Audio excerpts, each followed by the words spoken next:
שבת מנוחה, כל העם מתענגים בה, יזכו לרוב שמחה. אנגלית. In Parshat VaYigash, we actually arrive to the dramatic climax of the story when we see the speech of Yehuda in front of the Egyptian ruler, in front of Yosef, and he tried to tell about all the histories that happened. עבדך אדוני שאל את עבדיו לאמור יש לכם אב או אח, ונאמר אל אדוני יש לנו אב זקן ולצקוטים קטן ואחיו מת, etc., etc. And he go and telling all the story from the beginning to Yosef and trying to convince him to release Binyamin and to let him go back to his father, because otherwise the father will die.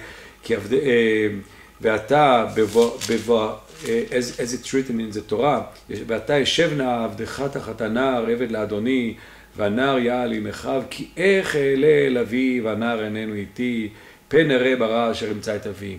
Will come without Binyamin back to Yaakov will die. And actually there is a very interesting point here, because if we will try to compare between what actually happened between Yehuda and Yosef and the brother, and what Yehuda is telling about it in his speech, we'll see that there are many, many differences. And it's very difficult to understand, because if Yehuda wants to convince the Egyptian king that he will let Binyamin go, he had to not to change things, not to distort the story, because Yosef can tell him, why are you lying? I didn't ask. אדוני שאל את עבדיו לאמור יש לכם אב או אח. It's not true. If we read in the Torah, they told about this family without Yosef asking them. And many other details, if we'll check it in the Chumash itself, you'll see there are many, many changes that actually Yehuda changed from the truth. And by doing it, he just putting himself in a worse situation, because Yosef, the Egyptian king, will blame him that you are a liar. Why you are blaming me that I said these words? So what is the idea behind this speech of Yehuda?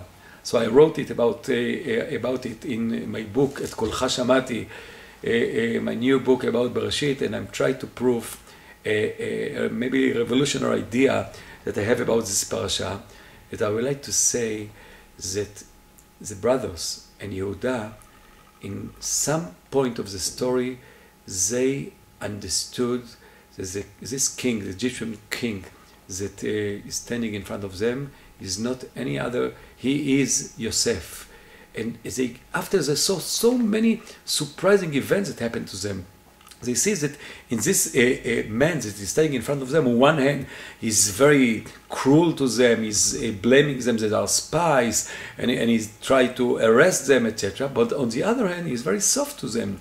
He sent food to the family, and he changed his mind. He just kept Shimon with him and released all the rest to go back to Yaakov. Like two people in the same person, like Dr. Jekyll and Mr. Hyde. And they came to the understanding that and when he speak about Elohechem v'lo avichem shalach lachem atmon, and he cares so much about the old father, how can it be? It seems to be that he knows so much about us. And he put them, habchor kivchoroto v'atzir kitzrato, when they came to the party the second time, he put them to sit together according to the order of their ages. How does he know? How does he know so much about them? So they came to the conclusion that this man, this guy is actually Yosef, and he covered himself because who knows what was the reason? Maybe just because he wants to take revenge, maybe other reasons. But the only thing that Yehuda knows, that on one hand he still keeps the cover and the mask on his face and try to cover himself and to deny the fact that he is Yosef. But on the other hand, he cares a lot about the family, and especially about the old father Jacob. And basically all the intention of the speech of Yehuda is here, tried to say to Yosef, you know, I'm not going to tell you the truth about what happened. I'm telling you what is the right situation now at our family. The truth the truth is that the only sons that Yaakov really care about them is just you and Benjamin. אתם ידעתם כי שניים ילדה לאשתי. He put this sentence in the mouth of Jacob, although Yaakov didn't say it, he couldn't say it to the rest of the brothers. שניים ילדה לאשתי, what about us, about the rest of the brothers? But he put these words in Yaakov's mouth because he wants to tell Yosef, you have to know, I know that you have any reason, is that because of this reason you still deny the fact that you are Yosef. You still keep yourself as you are the Egyptian, and you still keep the mask upon your face. But you have to know that if you will continue with this play, if this play will go on, the sad fact will be that you are killing our old father, and therefore you have to stop this play. It cannot.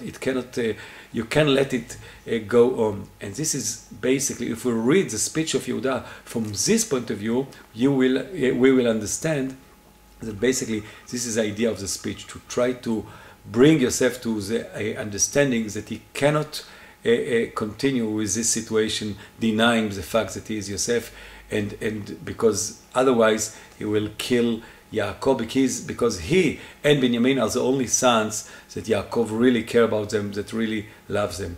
And basically, as we can see, after this speech, Yosef couldn't stand, and ולא יכול יוסף להתאפק, ויאמר הוציאו כל איש מעלי, ויאמר אני יוסף אחיכם, העוד אבי חי. שבת שלום. מחבלי משיח יוצאנו לרווחה,